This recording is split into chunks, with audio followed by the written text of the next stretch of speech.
Hi friends, मैं SK Bharti आपका स्वागत करते हैं। आज मैं मैट्रिक का मॉडल सेट जिसका ऑब्जेक्टिव है 100 को हम लोग कराने वाले हैं। आप लोग गौर से इस वीडियो को देखिएगा और अच्छी तरह से समझिएगा। इस वीडियो में सभी जो है इम्पोर्टेंट क्वेश्चन है। आइए डायरेक्ट हम लोग बात करना करेंगे। देखेंगे यहाँ पे क्वेश्चन पहला नंबर क्या कह चुका है कि 92/115 को सरलतम रूप में बदले। सरल का मतलब क्या होता है? छोटा करना। सरल का मतलब क्या होता है? छोटा करना। तो पहले हम क्या करेंगे? छोटा करेंगे। लेकिन हम छोटा हम लोग दो विधि से करते हैं। प्रथम है जो भाग विधि के द्वारा हम लोग करते हैं, या डायरेक्ट मतलब हम इसे कट करके भी कर सकते हैं। 115 या तो हम लोग पहाड़ा अगर याद है तो पहाड़ा मतलब याद है तो हम 23 में अगर 4 से गुना करेंगे तो 23 को 92 हो जाएगा। 23 में अगर मतलब 5 से गुना करेंगे तो हो जाएगा ये 4/5। ये मेरा आंसर हो गया।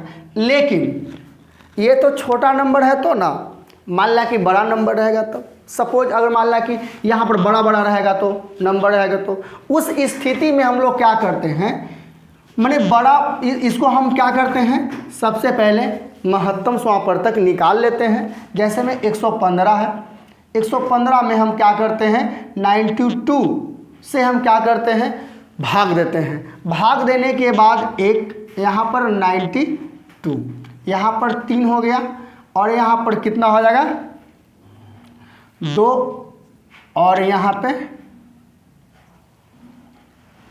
अब इसको मतलब कर देंगे 92, यहाँ पे डाल देंगे 23 को 92। कट गया मेरा महत्तम समापवर्तक कितना आ गया। तो हम डायरेक्ट हम क्या करेंगे, जो महत्तम समापवर्तक आता है उसी के टेबल में ये भी आएगा और ये भी आएगा, हम कन्फर्म हो जाते हैं। तो 23 में 4 से गुना करेंगे तो 23 को 92 और 23 में 5 से गुना करेंगे तो कितना आ जाएगा 23 बचे 15 से 4/5। यही मेरा फाइनल आंसर होगा। हम किसी तरह से इसको काट कूट कर हम इसको बना सकते हैं। आइए हम लोग सेकंड क्वेश्चन चलते हैं। सेकंड क्वेश्चन हमको बोल चुका है कि दो परिमेय संख्या के बीच में, दो परिमेय संख्या के बीच अधिकतम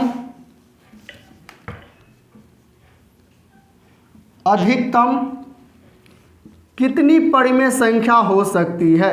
कितनी परिमेय संख्या हो सकती है?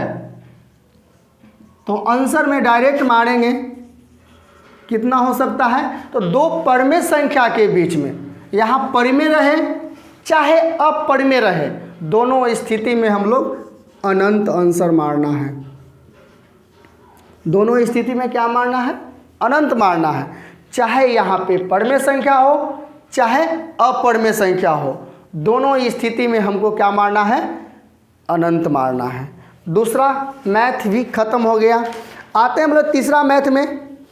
तीसरा मैथ थोड़ा सा है ठीक ठाक, तो देखते हैं।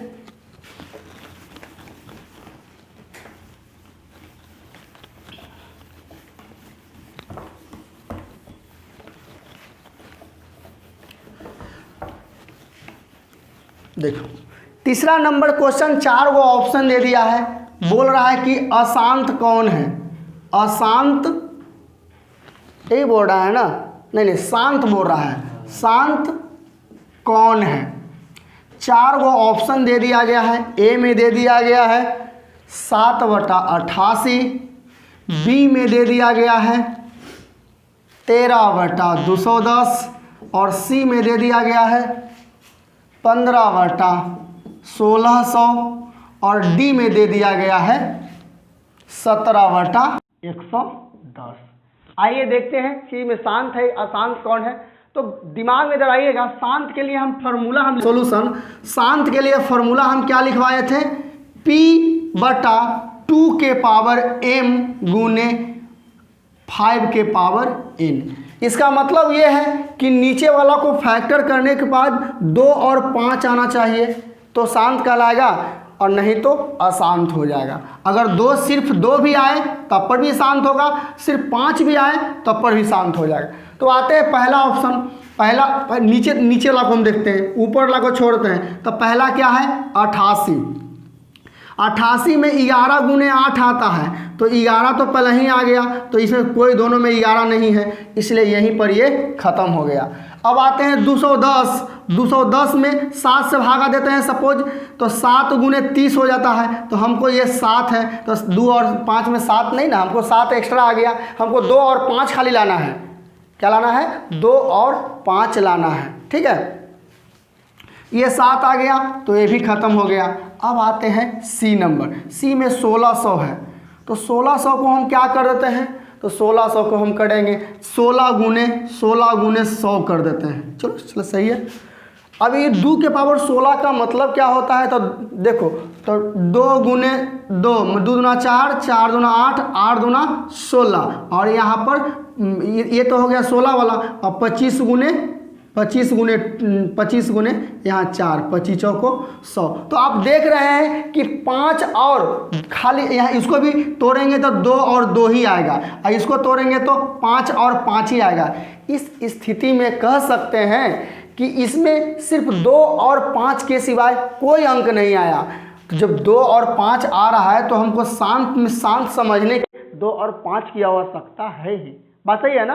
तो इसलिए हम इस चीज़ को हम सी नंबर ऑफ ऑप्शन सही करें। चलिए, ख़त्म हो गया यहाँ पे। अब आइए नेक्स्ट 4 नंबर।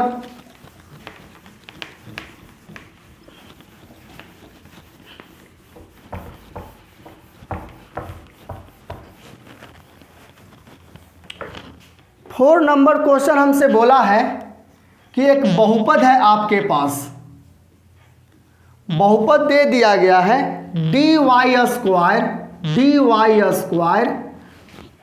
प्लस by और प्लस a का बोल दिया है कि शून्यकों का गुणनफल निकालें। क्या बोल दिया है? शून्यकों का गुणनफल निकाले। ऑप्शन में है मेरे पास -a/d, b बराबर दे दिया है dy/a, c बराबर दे दिया है -dy/a, और बड़ा d बराबर दे दिया है कितना? a/d। सॉल्यूशन इसको हम कैसे करेंगे? ध्यान देने वाली बात है। देखो गौर से, यहाँ पे हमको निकालना क्या है? देखो गौर से, यहाँ क्वेश्चन पहले पढ़ेंगे।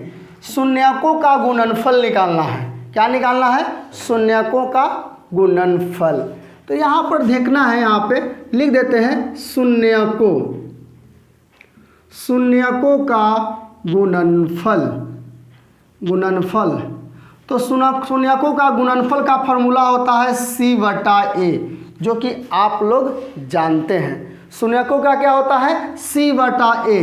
अब यहाँ पर देखना है कि c के स्थान पर कौन है, तो इसको a बोलते हैं, b और c के स्थान पर a है, और a के स्थान पर क्या है? d है। y स्क्वायर के गुणा में उसको d मतलब a बोलते हैं, यहाँ पर d। यही मेरा फाइनल आंसर आ गया a/d। तो यहाँ पर ढूंढिए a/d, तो a/d हमको लास्ट में है। ये मेरा फाइनल आंसर आ गया a/d, डी नंबर। लेकिन आपको आज तो पूछ दिया है ना शून्यकों का योगफल मतलब गुणनफल, तो मान लिया कि शून्यकों का योगफल अगर पूछ दे तो यहाँ पर लिखेंगे शून्यकों का योगफल। अगर योगफल अगर पूछता है तो डरना नहीं है, -b/a फॉर्मूला लगा देना है। तो यहाँ भी माइनस है तो माइनस दे देते हैं। b के स्थान पर देखते हैं, इसको हम b के स्थान पर, तो b ही है तो b दे देते हैं, और c के स्थान पर क्या है? d है, तो हम कह सकते हैं इसको डायरेक्ट -b/d। तो यहाँ पर -b/d ये मेरा, ये कब? जब आपको एग्जाम में पूछे शून्यकों का योगफल अगर पूछ दे तो हम ये फार्मूला लगाएंगे। और मान ला कि सपोज यहाँ शून्यकों का जो गुणनफल है ना वहाँ वही उसी के स्थान पर योगफल पूछ देगा, तो हम क्या करेंगे, इसको फॉर्मूला लगा के निकाल लेंगे। तो ध्यान रखना है एग्जाम में, एक चीज़ और ध्यान रखना है क्या, कि सभी ऑप्शन जो है ना वो एक ही तरह के दिए रहते हैं। आप लोग एक्साइटेड होकर जल्दीबाजी में गलत मार्क के मत आइएगा, ठीक है। इस स्थिति में आप सही बनाइए, बन जाएगा। अब आते हैं अगला नंबर क्वेश्चन।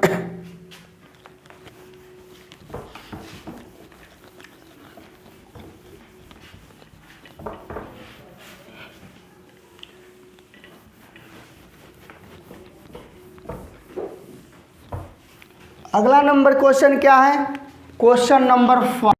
क्वेश्चन नंबर 5 हमको कहता है रूट 18, यही ना है, अंडर रूट 18 का परिमेयकरण गुणांक है। तो ऑप्शन में दे दिया गया है √2 नहीं, √3 पहले, √3 है, बी में है √2 और सी में है 6 √6 और डी में है √18। सॉल्यूशन में चल जाएंगे। तो सबसे पहले ये देखना है कि परिमेयकरण गुणांक होता क्या है ना। परिमेयकरण गुणांक उस गुणांक को कहते हैं जिसको हम लोग परिमेयकरण करते हैं। जैसे में रूट वाले जो मतलब लेटर्स जो होते हैं, रूट वाले जो अंक जो होते हैं ना, उसी को हम लोग क्या करते हैं, परिमेयकरण करते हैं। जैसे में हम लोग 18 है, तो 18 को मतलब 18 को हम लोग क्या करते हैं, इसको हम तोड़ते हैं। 18 तोड़ेंगे, इसको 2 से करेंगे, 2 × 18, फिर 3 से करेंगे, 3 × 3 = 9, फिर 3 से करेंगे। तो यहाँ पर अंडर रूट में क्या डालेंगे, 2 × 3 × 3, तो यहाँ इसको बाहर निकल जाएगा 3, लेकिन √2 खाली रह जाएगा ना। तो हम √2 को ही ना हम लोग परिमेयकरण करते हैं। किसको करते हैं, √2 को। तो आप लोग एक्साइटेड होकर एग्जाम में मार दीजिएगा। अगर ऑप्शन यहाँ पर अगर 3 दे रहेगा तो मार दीजिएगा, तो उस स्थिति में क्या हो जाएगा, गलत हो जाएगा। आप लोग ध्यान रखिएगा, परिमेयकरण का मतलब होता है कि रूट वालों को हम लोग परिमेयकरण करते हैं। ये नहीं कि कोई बाहर जो निकल गया तो ऑटोमेटिक तो बाहर निकल ही गया। इसको हम कैसे कर सकते हैं, नहीं कर सकते हैं। इसीलिए √2 हो गया, इसका परिमेयकरण गुणांक हो गया। यहाँ तक तो समझ में आ गया होगा। अब आते हैं 6 नंबर क्वेश्चन।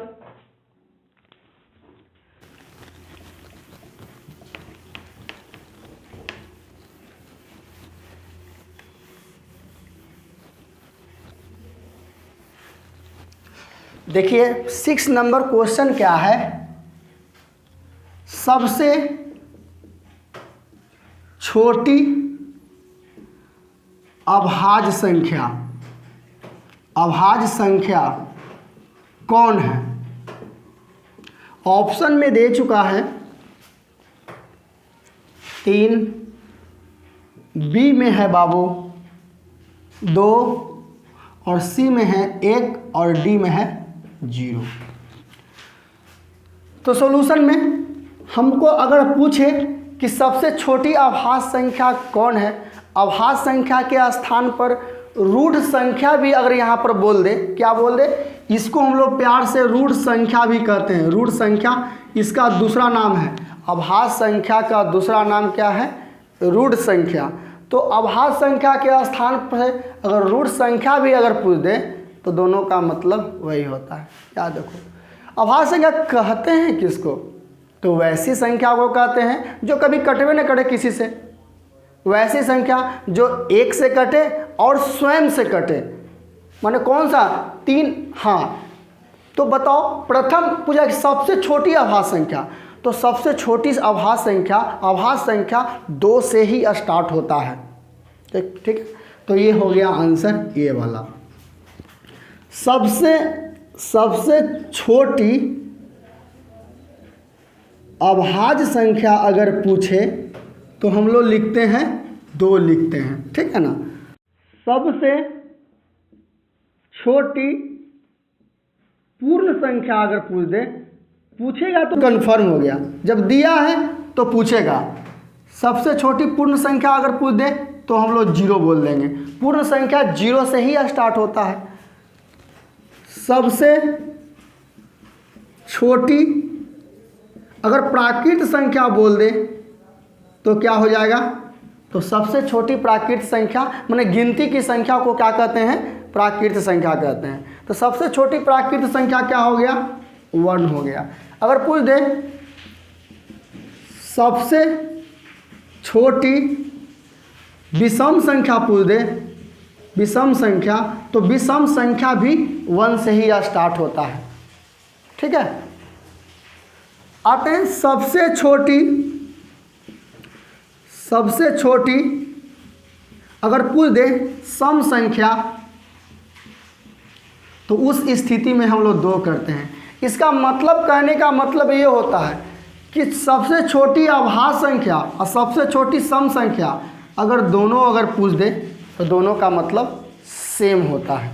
क्या होता है? दोनों का मतलब सेम होता है। एक साल क्वेश्चन पूछ दिया था बाबू, पिछले साल या मतलब कोई साल पूछा है हमको ना कि वह कौन ऐसी छोटी से छोटी संख्या है जो सम संख्या और अभाज्य संख्या दोनों है। तो उस स्थिति में आंसर क्या मारेंगे? 2 मारेंगे। उस स्थिति में आंसर क्या मारेंगे? तो 2 एक ऐसा नंबर है, ऐसा संख्या है जो सम संख्या और अभाज्य संख्या दोनों है। ये समझ में आ गया होगा। नेक्स्ट चलते हैं हम लोग।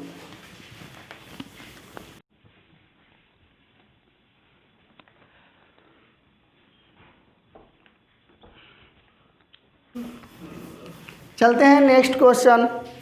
नेक्स्ट क्वेश्चन कहता है कि क्वेश्चन नंबर हो गया 7,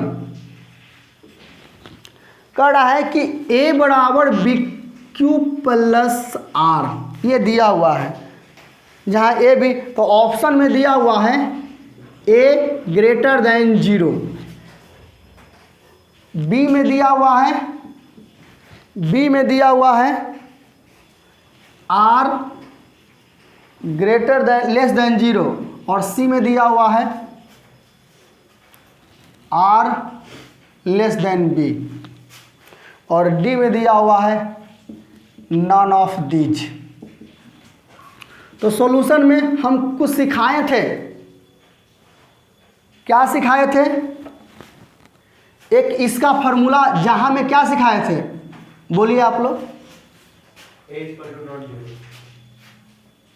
यहाँ पर सिखाए थे, यहाँ पे एक मतलब सर 0 और सर ग्रेटर R B यही लिखाए थे। थैंक्स संभालने के लिए। यही फार्मूला होता था। ठीक है, मुझे भी कभी कभी याद नहीं रहता है, तो आप लोग थोड़ा सा बताए हैं तो हेल्प कीजिएगा। आइए देखते हैं यहाँ पे फिर से ये ऑप्शन होगा कि नहीं। तो ए जो है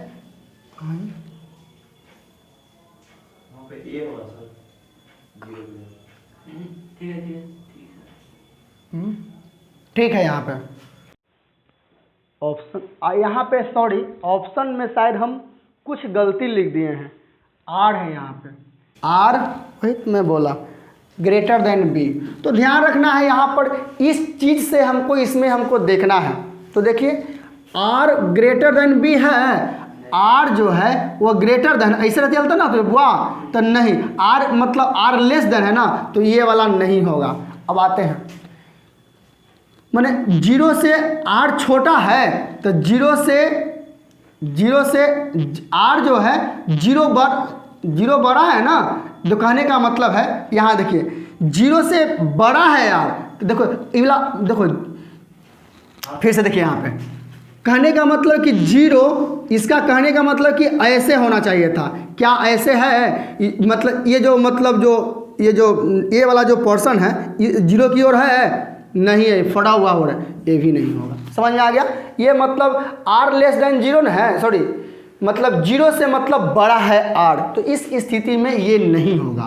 अब आते हैं कि r जो है छोटा है b से, तो अब देखते हैं यहाँ पे r जो है छोटा है b से, बात सही है। ये तो जैसे हूबहू है ना छापल, ये है, उस स्थिति में हम मार सकते हैं। तो आप कम से कम देखो, एक फार्मूला अगर याद नहीं रहेगा तो कैसे बनेगा। इस स्थिति में ये फार्मूला का कितना महत्व है आप खुद जान सकते हैं। इसलिए एक एक फार्मूला, एक एक पॉइंट हमको याद करना होगा। नेक्स्ट,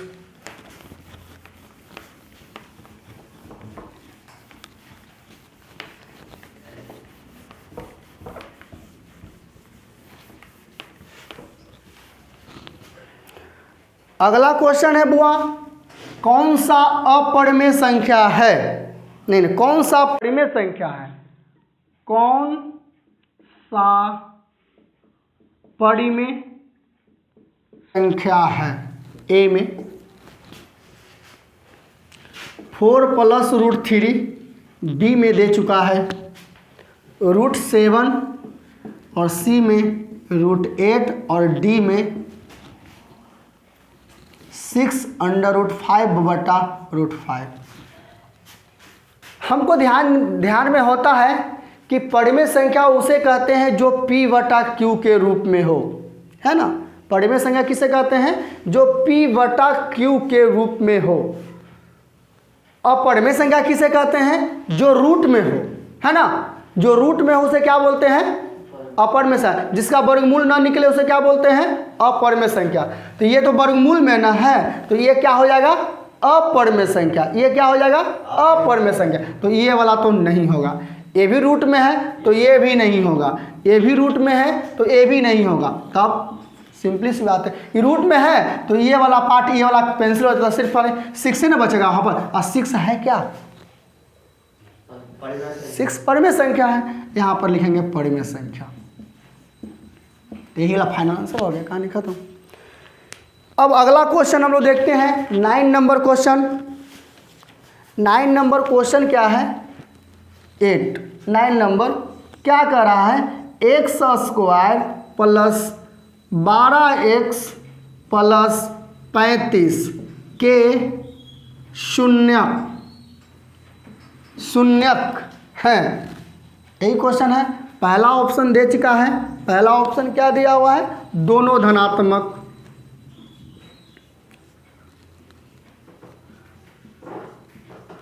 दूसरा ऑप्शन दे चुका है दोनों ऋणात्मक।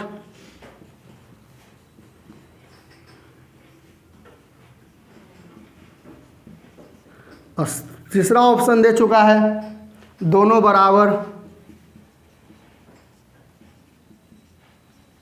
और चौथा ऑप्शन दे चुका है नन ऑफ दीज, नहीं, एक धनात्मक और एक ऋणात्मक।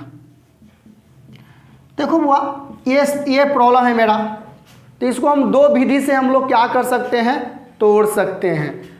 ऑब्जेक्टिव के लिए सॉल्यूशन हम क्या करते हैं, ये चीज़ को हम सॉल्यूशन x² + 12x + 35, या तो इसको फैक्टर करके मतलब प्लस और माइनस में निकाल सकते हैं, तो जानते हैं तोड़ने के लिए। x² + 7 × 5 = 12, तो 7x + 5x + 35। तो क्या करें, x कॉमन लेंगे तो x + 7 हो जाएगा, यहाँ 5 कॉमन लेंगे तो x + कितना हो जाएगा, 7 हो जाएगा। बराबर 0 कर दो कुछ पल के लिए।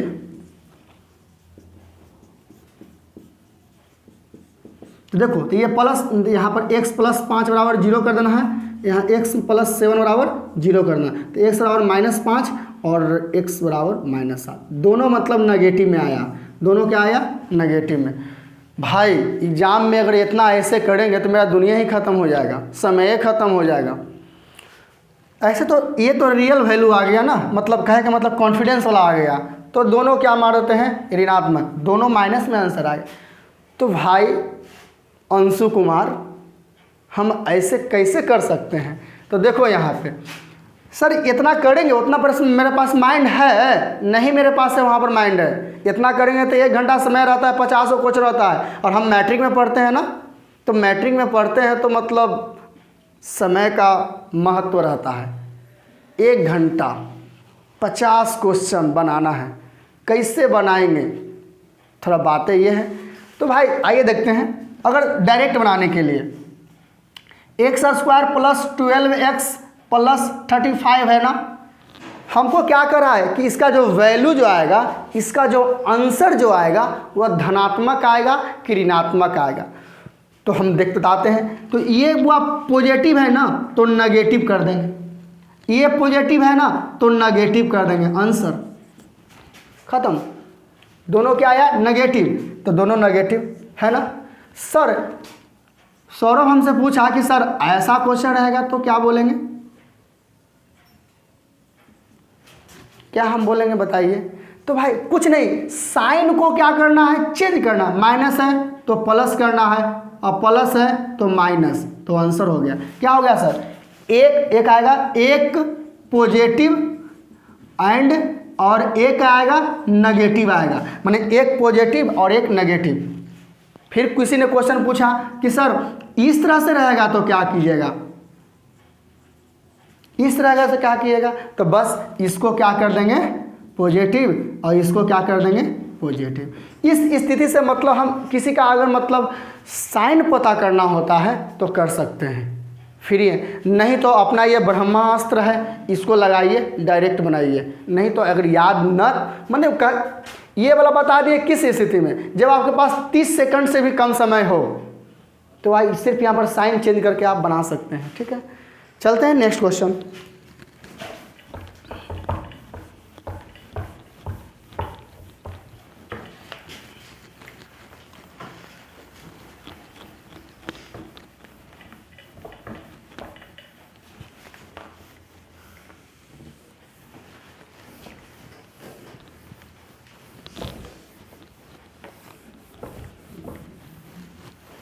अगला क्वेश्चन की ओर चलते हैं। क्वेश्चन हमको दे चुका है 10 नंबर, कह रहा है कि अपरिमेय संख्या कौन है? अपरिमेय संख्या कौन है? ऑप्शन में देखिए अपरिमेय संख्या है कौन? √121, बी में दे दिया है 196 और सी में दे दिया है 27 और डी में दे दिया है 289। ध्यान दीजिए, इसमें क्या होता है अपरिमेय संख्या में कि जिसका वर्गमूल निकल जाता है परिमेय संख्या, जिसका वर्गमूल अगर न निकले उसे अपरिमेय संख्या। तो ये कितना का 121 किसका वर्गमूल है बुआ?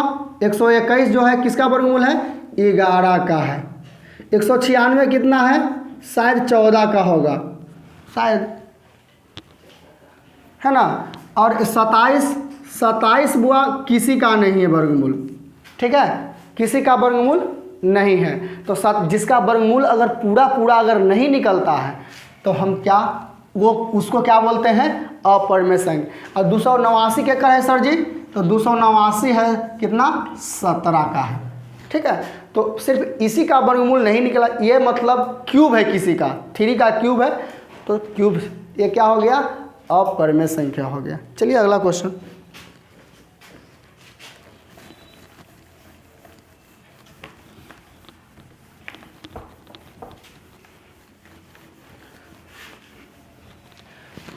अगला क्वेश्चन हमको कह रहा है 11 नंबर हमको बोल चुका है कि एक बहुपद दे दिया है 5y² -25, यही दिया है ना, के शून्यक हैं, के शून्यक हैं। तो शून्यक अगर आपसे बोले, ऑप्शन में दे दिया है ए नंबर 5 और 5, बी नंबर √5 और -5 और सी नंबर √5, -√5 और डी नंबर √5 और √5। तो देखो बाबू यहाँ पे सॉल्यूशन कर देते हैं। सॉल्यूशन, शून्यक अगर बोलेगा, क्या बोलेगा? शून्यक अगर बोलेगा तो जितना बहुपद है उस बहुपद को शून्य के बराबर कर देंगे। शून्य के क्या कर देंगे, बराबर कर देंगे, बराबर यहाँ पे शून्य हो गया, ठीक है, 0 हो गया। अब हम क्या करेंगे, 5y² को छोड़ देंगे, बराबर, इसी माइनस में है तो उस तरफ ले जाएंगे तो प्लस में हो जाएगा। आगे देखते हैं, 5 यहाँ से क्या कर देंगे, y² बराबर हो जाएगा 25। ये गुना में है तो बटा में आ जाएगा, इसलिए y बराबर क्या हो जाएगा, अंडर रूट, यहाँ काट दीजिए 5 जा प्लस माइनस 5 हो जाएगा, यही 5 का वर्ग। तो इससे यहाँ पर 2 पार्ट निकलता है ना जी, एक होता है √5 और एक होता है -√5, तो यही वाला हमको आंसर आ जाएगा। तो ये मेरा C नंबर ऑप्शन सही है। इस तरह से हम लोग बना सकते हैं। आइए हम लोग फिर देखते हैं 12 नंबर क्वेश्चन, बहुत अच्छा क्वेश्चन है।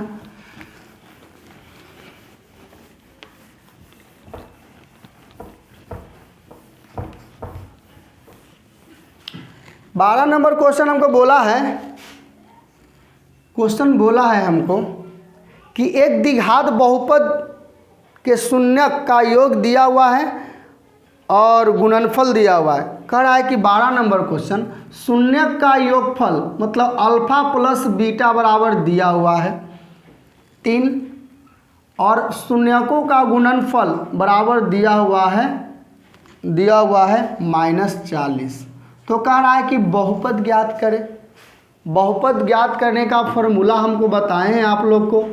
बहुपद ज्ञात करने का फॉर्मूला होता है x² minus alpha plus beta into x plus alpha into beta.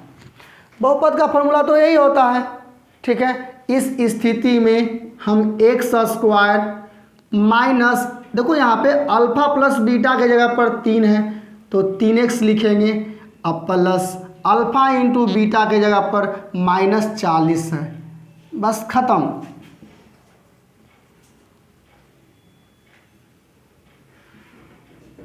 x² minus 3x minus 40, यही मेरा फाइनल आंसर आया।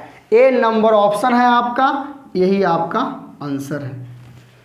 अगला क्वेश्चन देखते हैं।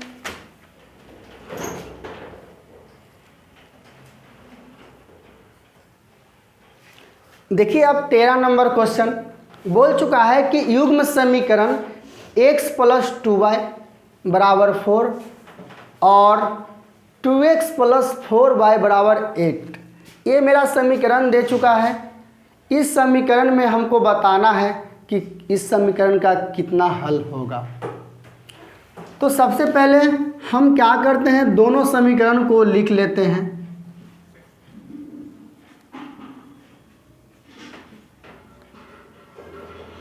देखो यहाँ पर हमको क्या है कि x के गुणा में रहता है उसको हम a बोलते हैं, तो यहाँ पर 1 छिपा रहता है। a b c d e f इस तरह से इंडिकेशन हम करते हैं। c बराबर दे दिया है 4, d बराबर दे दिया है 2 और e बराबर दे दिया है 4 और f दे दिया है कितना, 8। हम ऊपर नीचे अब देखते हैं। 1/2 बराबर 2/4 बराबर 4/8।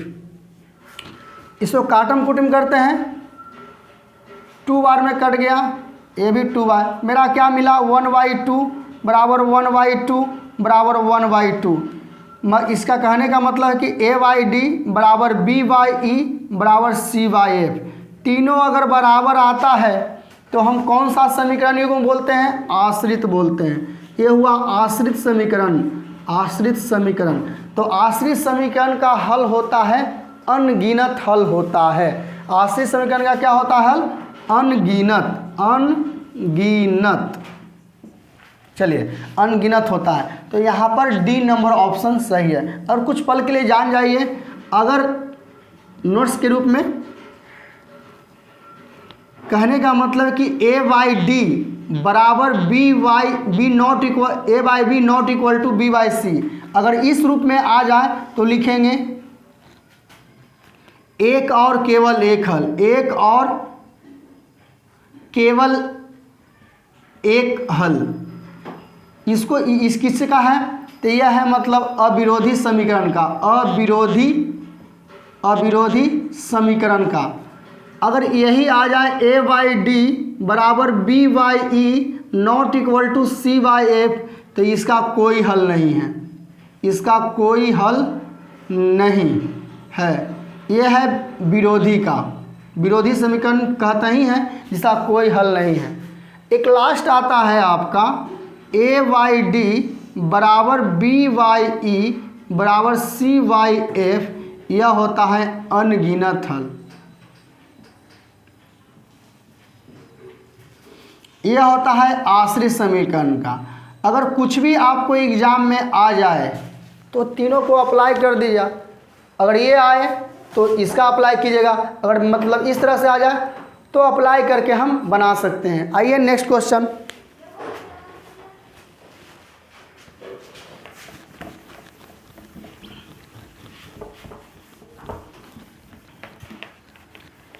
फोर्टीन नंबर क्वेश्चन आप लोग को फंसाने वाला है, थोड़ा सा गौर से आप लोग देखिएगा।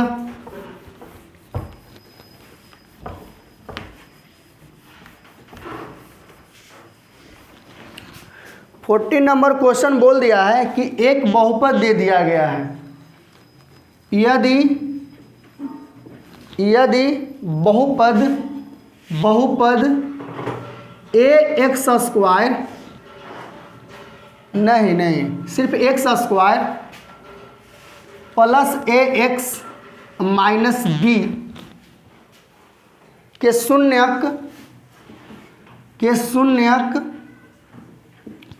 शून्यक क्या दिया हुआ है, एक दूसरे के व्युत्क्रम हो तो एक दूसरे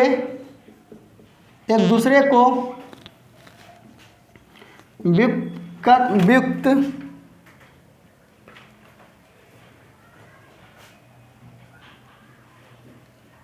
व्युत्क्रम हो तो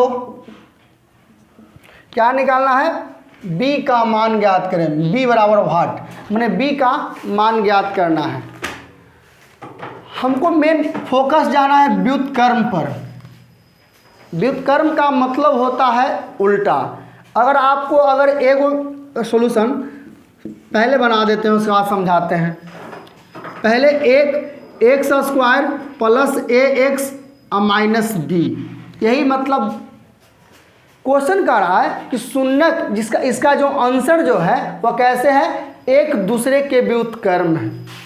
व्युत्क्रम का मतलब होता है कि एक वो अगर अल्फा मानते हैं तो दूसरा 1/अल्फा करना पड़ेगा। यही व्युत्क्रम का रूल्स होता है।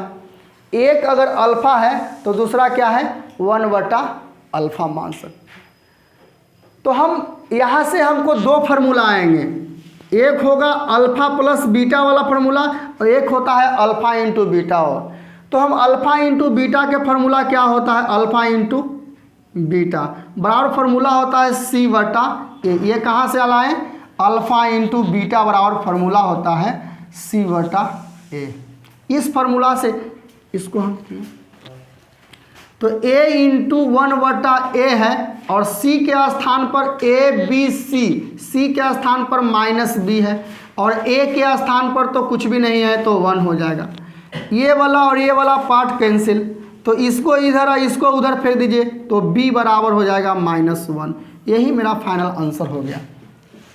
ठीक है, तो यहाँ पर आइए कि ऑप्शन है, ऑप्शन नंबर कितना है, 14 का बी नंबर ऑप्शन सही है, -1। इस तरह से हम बना सकते हैं। तो इससे हमको एक चीज़ हम ध्यान रखिएगा, अल्फ़ा प्लस बीटा अगर निकाला तो -b/a होता है, अल्फ़ा इंटू बीटा अगर निकालेंगे तो c/a होता है। इस तरह से ये फार्मूला भी याद रखिएगा।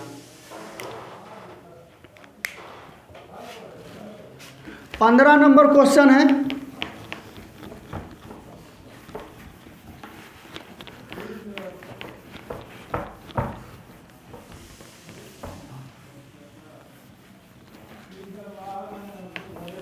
15 नंबर क्वेश्चन क्या है, ऑप्शन दिया हुआ है अर्धवृत्त